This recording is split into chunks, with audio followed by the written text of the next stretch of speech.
নদিয়ায় BJP সমর্থককে গুলি করে খুন আর এ নিয়ে জোর শোরগোল। রাজনৈতিক তরজাও তুঙ্গে। পুলিশের দাবি, দুই অপরাধী দলের সংঘর্ষের জেরেই খুন। কালীগঞ্জের ঘটনায় গ্রেফতার এক।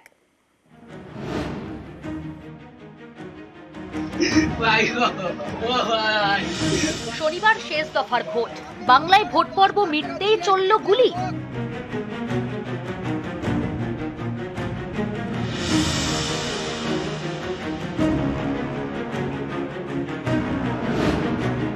নিহত ৩৫ বছরের হাফিজুল শেখ নদিয়ার কালীগঞ্জের বাসিন্দা। প্রত্যক্ষদর্শীদের দাবি, শনিবার সন্ধে বাড়ির কাছেই চায়ের দোকানের পাশে ক্যারাম খেলছিলেন হাফিজুল শেখ। এমন সময় হামলা। পয়েন্ট ব্ল্যাঙ্ক রেঞ্জ থেকে কয়েক রাউন্ড গুলি চালায় দুষ্কৃতীরা। লুটিয়ে পড়েন রক্তাক্ত হাফিজুল। দুষ্কৃতীরা এলাকা ছেড়ে পালিয়ে যায়। পদ্ম শিবিরের দাবি, পরিকল্পিতভাবে বিজেপি সমর্থককে খুন করেছে তৃণমূল কংগ্রেস। এই নিয়েই তুঙ্গে উঠেছে তরজা। তার নেতৃত্বে এলাকায় আস্তে আস্তে বিজেপির সংগঠন বাড়ছে। এটা একদম রাজনৈতিক চক্রান্ত বলে আমি মনে করছি। এই খুনের সঙ্গে সম্পর্ক আছে, তাদেরকে অবিলম্বে গ্রেপ্তার করতে হবে। এটা কিন্তু কোনো রাজনৈতিক কোনো এখানে ব্যাপারই নেই। দুপক্ষই কিন্তু সমাজ বিরোধী। রাজনৈতিক দলের কোনো নেতা বা কোনো কর্মী নয়। এর আপসের মধ্যে এদের কোনো ঝামেলা ছিল, কিন্তু এটা আমার কাছে যা খবর আছে, এটা রাজনৈতিক কোনো ব্যাপার। 12 জনের বিরুদ্ধে অভিযোগ দায়ের করেছে নিহত বিজেপি সমর্থকের পরিবার। এই ঘটনায় মূল অভিযুক্ত কাশেম শেখ। পুলিশ সূত্রে খবর,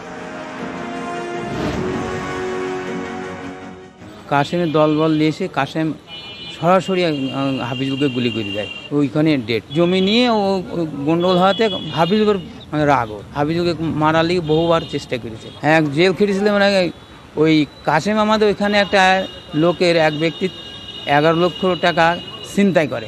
আমার এই ভাইবোকে ও কাশেম জড়িয়ে দেয়। আমরা অভিযোগ পেয়েছি এবং প্রাথমিক তদন্ত শুরু করেছি। একজনকে আমরা অ্যারেস্ট করেছি। আমরা এটুকু জানতে পেরেছি যে কাশেম শেখ এবং হাফিজুল শেখ অনেক পুরনো ক্রিমিনাল। তারা এর আগে ডাকাতি কেসে এবং মাদক পাচার কেসেও জেল খেটেছে। বর্তমানে তাদের মধ্যে একটা জমি নিয়ে সমস্যা ছিল। সেই জমি নিয়ে সমস্যার জন্যে তাদের মধ্যে রেসারেসি ছিল। কাশেম শেখ বহুদিন ধরে ঘর ছাড়া ছিল। কালকে হঠাৎ করে সে এসে হাফিজুল শেখকে গুলি করে মার্ডার করে।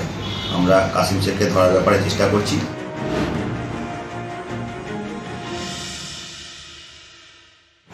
শেষ দফার ভোটের দিন গুলি করে খুন। এ নিয়ে জোর শোরগোল নদিয়ার কালীগঞ্জে।